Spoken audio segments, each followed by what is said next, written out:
Hello friends, day with Madhu Neetu Chetu चॅनलवर तुमचं खूप खूप स्वागत आहे. निपट्टू हा कर्नाटक आणि दक्षिण भारतातील अत्यंत लोकप्रिय कुरकुरीत मसालेदार तांदळाच्या पिठाचा पदार्थ आहे.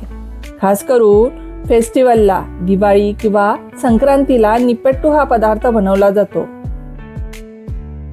त्यासाठी लागणार आहे भाजलेले शेंगदाणे आणि फुटाणे डाळ जाडसर भरड करून घ्यायची. दुसरे म्हणजे लसूण फ्लेवरचे बनविणार आहे, म्हणून 12 ते 15 लसूण पाकळ्या पाणी घालून पातळ पेस्ट करून हे पाणी गाळणीने गाळून पीठ भिजवण्यासाठी यूज करू. आता वळूया मेन प्रोसेसकडे. 1 वाटी तांदूळ पीठ, 4 चमचे मैदा, 2 चमचे रवा, शेंगदाणे व फुटाणे डाळीची भरड, 1 चमचा जिरे, तीळ, 2 चमचे मीठ, चवीप्रमाणे हिंग, तिखट आणि खूप सारा बारीक चिरलेला कढीपत्ता. यावर गरम गरम तेलाचे मोहन घालायचे. मिक्स करून घेऊ. व्यवस्थित मोहन मिक्स झाले की लसणाच्या पाण्याने पिठाला भिजवून घेऊ.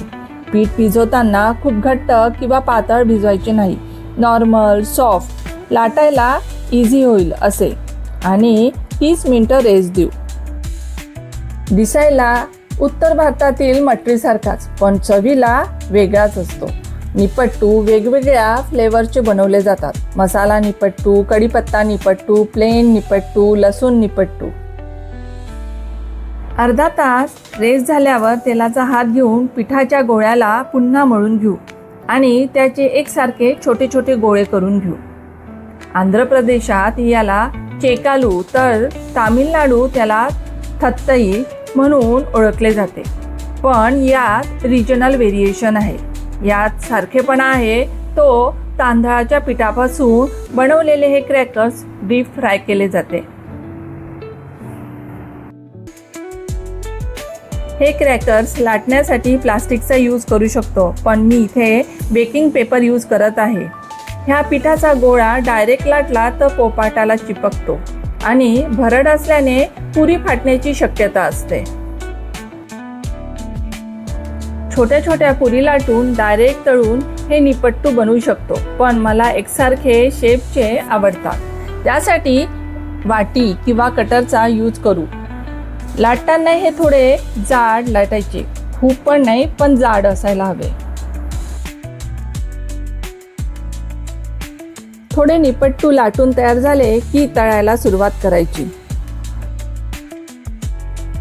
एका कढईत तेलाला मीडियम हाय फ्लेमवर गरम करून घेऊ. त्यात मावेल एवढे निपट्टू टाकून घ्यायचे.